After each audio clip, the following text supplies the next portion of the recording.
23일 오후 방송된 KBS ETV 신상 출시 편스토랑에서는 박수홍의 결혼 비하인드 스토리가 공개됐다. 1년 6개월 전 혼인신고를 마친 박수홍은 방송 당일인 이날 늦은 결혼식을 올렸다. 박수홍은 편스토랑 방송에서 아내와의 기적 같은 러브스토리를 들려줬다. 박수홍은 손원수의 예비 신부가 좋아하는 돼지고기를 활용한 특별한 레시피를 전수했다. 손원수가 사랑받는 남편이 될 수 있도록 특급 요리 트레이닝에 나선 것이다. 이후 박수홍은 손원수에게 자신의 결혼식 청첩장을 건넸다. 웨딩 사진 속 박수홍 김다혜 부부는 행복한 미소를 짓고 있었다. 박수홍 김다혜 부부의 모습은 파리의 에펠탑과 어우러져 흡사한 편의 영화 같은 느낌을 자아냈다. 방송에 처음 공개된 박수홍 김다혜 부부의 웨딩 사진을 본 편스토랑 식구들은 너무 아름답다. 두 사람 이미지가 많이 닮았다며 감탄했다. 이어 박수홍은 손원수에게 아내와 파리에서 웨딩 사진을 찍기까지 어떤 일들이 있었는지, 당시 어떤 감정이었는지, 두 사람의 마음이 어땠는지 소개했다. 박수홍 김다혜 부부는 과정까지 특별한 추억으로 남기고 싶어서 직접 웨딩 촬영을 준비했다고 밝혔다. 박수홍은 비행기 타고 가면서 나 이제 죽어도 여한이 없다고 했더니 아내도 똑같이 생각했다고 한다고 말했다. 파리에서 웨딩 촬영한 이후에는 힘들 때 우리가 다음에 파리 가자라고 했는데 파리에서 웨딩 사진을 찍게 됐다고 설명했다. 박수홍은 혼인신고를 1년 6개월 전에 했다. 내 결혼식을 치를 거라고 상상도 못했는데 너무 고맙고 감사한 날이라며 지금부터라도 내 삶을 채워 나가야 되겠다. 내가 진짜 가장이 됐다. 예쁜 가정 만들고 무슨 수가 있어도 내 가족을 잘 지켜내겠다고 결심하는 순간이라고 말했다. 그러면서 여러분 덕분입니다. 감사합니다 하며 응원해준 이들에게 고마움을 전했다. 이날 방송 말미 예고에서는 박수홍 김다혜 부부의 신혼여행이 살짝 공개되기도 했다.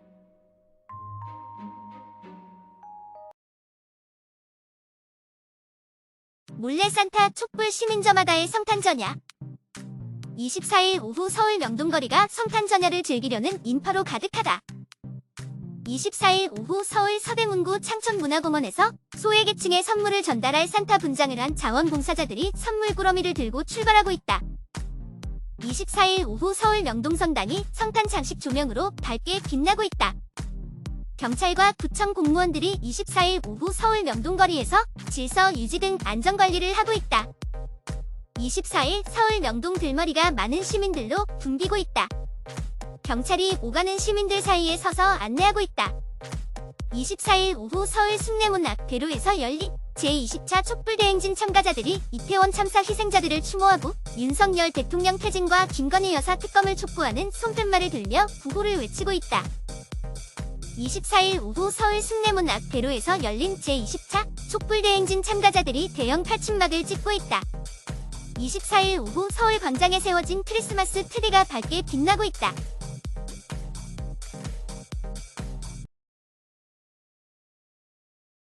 눈보라 잦아든 제주 대설특보 해제, 하늘길 정상화. 지난 23일 오전 제주시 제주대학교 교정에 눈보라가 치고 있다.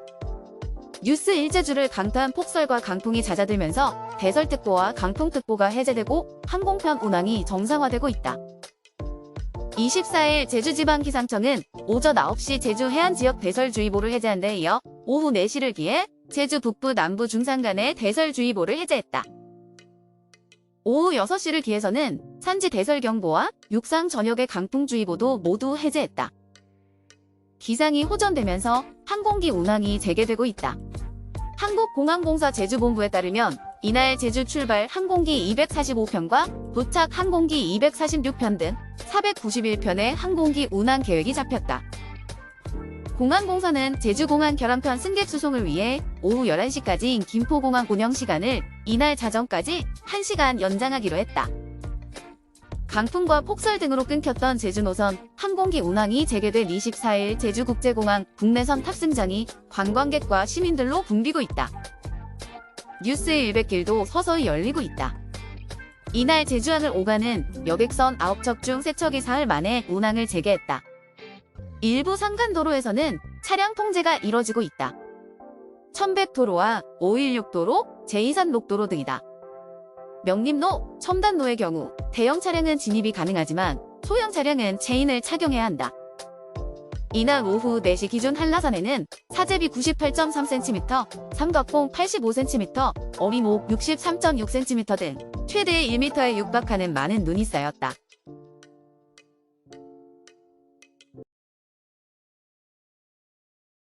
윤 부부, 은퇴 안내견 세롬이 11번째 가족으로 가장 큰 선물.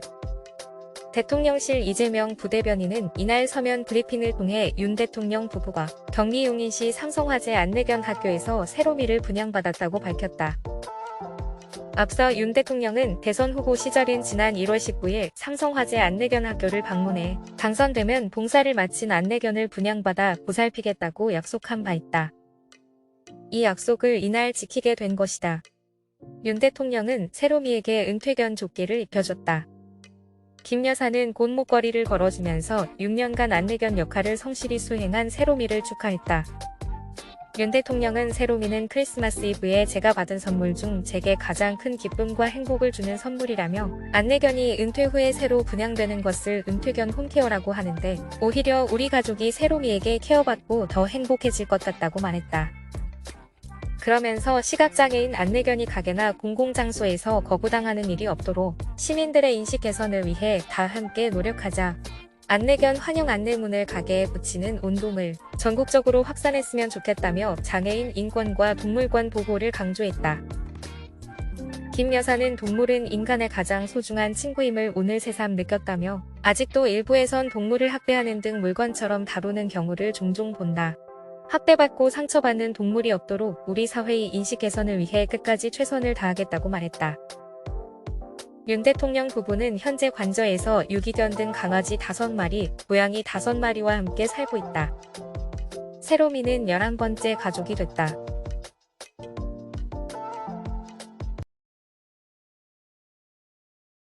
실내 마스크 해제, 설연 휴전 어려울 때, 확진자 감소 등 4가지 지표 중 대중교통병원은 2단계 때 풀려 내년 설 연휴까지는 지금처럼 실내 마스크 착용 의무가 계속될 것으로 보인다. 신종 코로나 바이러스 감염증 유행이 안정화됐다는 방역당국의 판단에 따라 착용 의무가 해제되더라도 당분간 대중교통과 병원 등에서는 마스크를 써야 한다. 23일 중앙재난안전대책본부는 이 같은 내용의 실내 마스크 착용 의무 조정 방안을 발표했다. 의무 조정은 2단계에 걸쳐 이루어진다. 일단 1단계에서는 일부 시설을 제외하고 의무가 없어지는데 정부는 그 시작 시점을 정하지 않았다. 지역 및 질병관리청장은 이날 브리핑에서 이르면 설 연휴 이후나 1월 말 정도가 될 수도 있지만 확실하게 말하긴 어렵다고 밝혔다. 이에 따라 설 연휴 전 의무 해제는 쉽지 않을 것으로 보인다. 확진자 발생 안정화 중환자와 사망자 발생 감소 안정적 의료 대응 역량 고위 험군 면역 획득이라는 4가지 지표 중 2가지 이상이 충족되면 1단계를 시행하겠다는 방침이다. 1단계로 의무가 해제되더라도 대중교통, 병의원, 약국, 장애인 복지시설 등 일부 사회복지시설에서는 계속 마스크를 써야 한다. 밀집도가 높거나 코로나19 감염에 취약한 고위 험군이 이용하는 곳이라는 이유에서다. 2단계는 이들 시설에서까지 의무를 전면 해제하는 것이다. 2단계로 넘어가는 시점은 현재 심각 단계인 코로나19 위기 단계가 경계 또는 주의로 내려가거나 코로나19 법정 감염병 등급이 현행 2급에서 4급으로 조정될 때다. 방역당국은 위기 단계나 감염병 등급을 낮추는 논의는 내년 1월 말 이후에 시작할 수 있을 것으로 보고 있다. 방역당국은 실내 마스크 착용 의무가 해제된 뒤 코로나19에 대한 경각심이 떨어지는 상황을 경계하고 있다. 지청장은 법적 의무에서 착용 권고로 전환된다는 의미라며 마스크의 보호 효과나 착용 필요성이 사라졌다는 것을 뜻하는 것은 아니다라고 강조했다.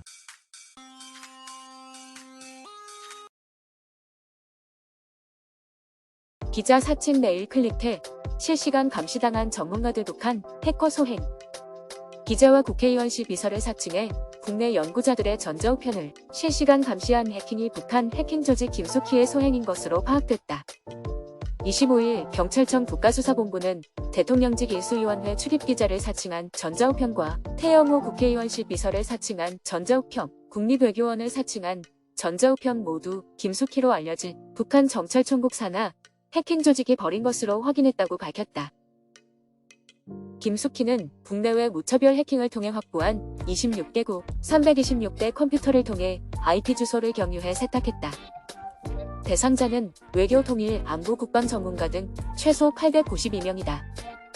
이 중 피싱 사이트에 접속해 자신의 아이디와 비밀번호를 입력한 전문가는 49명이다. 해킹 조직은 이들의 송수신 전자우편을 실시간으로 감시하며 첨부 문서와 주소록을 빼갔다. 또한 악성 프로그램을 유포해 국내 업체 13곳에 서버 19대를 감염시킨 뒤 금전을 요구했으며 이 중 2개 업체는 약 130만 원에 해당하는 비트코인을 지불하기도 했다. 경찰은 김숙희의 소행으로 규명된 2014년 한국수력원자력 해킹 사건과 2016년 국가안보실 사칭 전자우편 발송 사건과 비교해 해당 조직의 소행으로 판단했다고 밝혔다. 그러면서 공격 근원지의 IP 주소, 해외 사이트 가입 정보, 경유 지침 및 관리 수법, 악성 프로그램 특징 등이 같은 점을 근거로 들었다. IP 경유지로 쓴 컴퓨터에서 왁진과 같은 독한 단어를 사용해 인터넷 검색을 한 기록이 남았고 범행 대상이 외교 전문가로 일관된 점도 해킹 조직을 특정할 수 있는 단서로 작용했다. 경찰은 피해자와 소속 기업에 피해 사실을 통보하고 한국인터넷진흥원 백신업체와 협력해 피싱 사이트를 차단했다고 했다.